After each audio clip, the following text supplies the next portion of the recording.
It's officially official. Warped Tour is back for 2025. We have tour dates, we have ticket prices, so let's get right into it. So it was all over the internet this morning that last night, or I guess this morning in Las Vegas, digital billboards started going up announcing that Warped Tour is back and giving us the tour dates. Now, for anybody wondering why Las Vegas, that's because When We Were Young is happening this weekend, and I just find it fascinating. Who would have thought that these giant big corporations are having they're planning their marketing plans around where elder emos are going to be?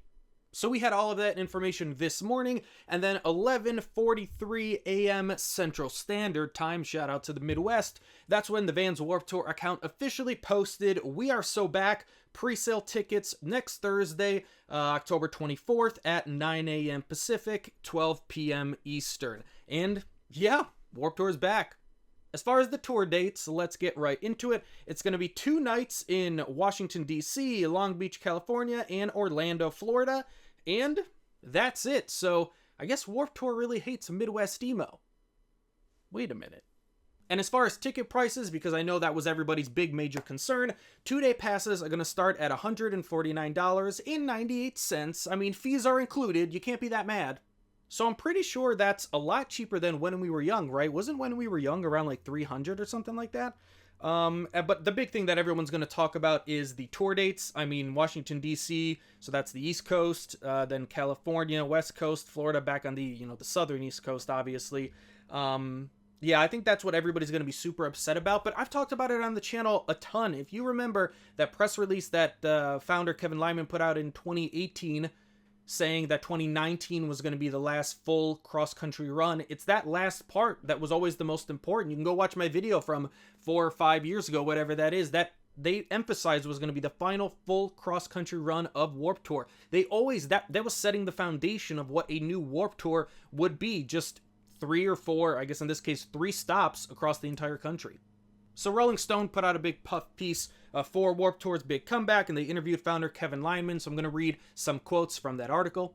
"Since 1997, I said I was hoping that there was some kid in a garage that was going to come out and kick Kevin Lyman's ass someday and put on a better festival. No one has yet to heed the call, so the founder took matters into his own hand. People start remembering once something's gone that it's important, it was fun, and I'm hoping to recapture a lot of that again." He did go on to address why only 3 tour dates, and he said, "My body won't take riding around on a tour bus for 40 cities, but he also went on to say, of course, I mean, if you've been following ticketing and touring in 2024, this is really no shock. He's not totally closed off to the idea of adding more dates in the coming years if the 2025 iteration is successful. If it works, we'll look to the future to do more. I personally wouldn't be surprised if those 3 dates sell out if they just added another one in 2025 and they didn't wait around to add a 4th in 2026. Speaking about the lineup, because as of this recording, we have no information about the lineup, he went on to say, "We're getting very, very selective and trying to find some unique twists to the lineup. There will be 70 to 100 bands joining each stop next year." I also wanted to read this paragraph. I think it's very important if we're talking about and speculating about the lineup for 2025. "A lot of musicians who helped make Warped Tour a signature festival for the pop-punk and emo genres have also stepped up to bring the heyday energy back for 2025. The bands get some credit here too. Some of them had to call their teams and say, no, I want to do this." So if we're talking about bigger bands in the scene being a part of Warped Tour, it's Blink-182. I mean, that's it. I don't know why you have to, shroud everything in mystery. Blink-182 is the biggest pop-punk band in the world, and they are so ingrained in the history of Warped Tour. That's what we're talking about. That's the big band. It's Blink-182.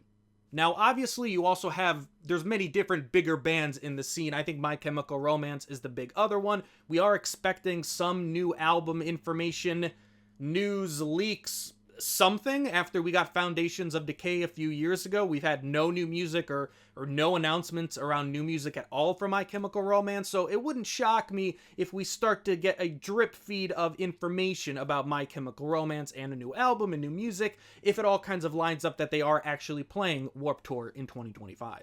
As far as my final thoughts, if you've been a longtime subscriber of the channel, you already know what I'm going to say. Right now, in 2024, this time period that we're all living on planet Earth together, there's so much nostalgia for the emo, pop punk, and punk rock culture and music of the 2000s when Pop punk, emo, and punk rock were at the height of their mainstream popularity in pop culture. Emo nights, when we were young. The entire word elder emo was literally created because there are people now who are in their late 20s, 30s, and 40s who are nostalgic for that type of music. And that makes sense. So it really was just a matter of time before someone was going to, come along and try to monetize that nostalgia. As far as in the scene, in the emo, pop punk, punk rock, alternative music scene in general, Warped Tour has an immense amount of brand recognition. So this doesn't really shock me at all.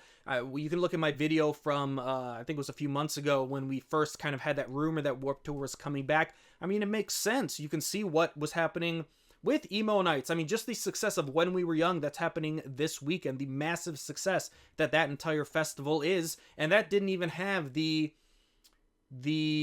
ingrained kind of grandfatheredness in the scene that Warped Tour has. A lot of people who, grew up in the scene, maybe their first concert was Warped Tour, or, they met their significant other at Warped Tour, or they just have fond, youthful, nostalgic memories of the Warped Tour.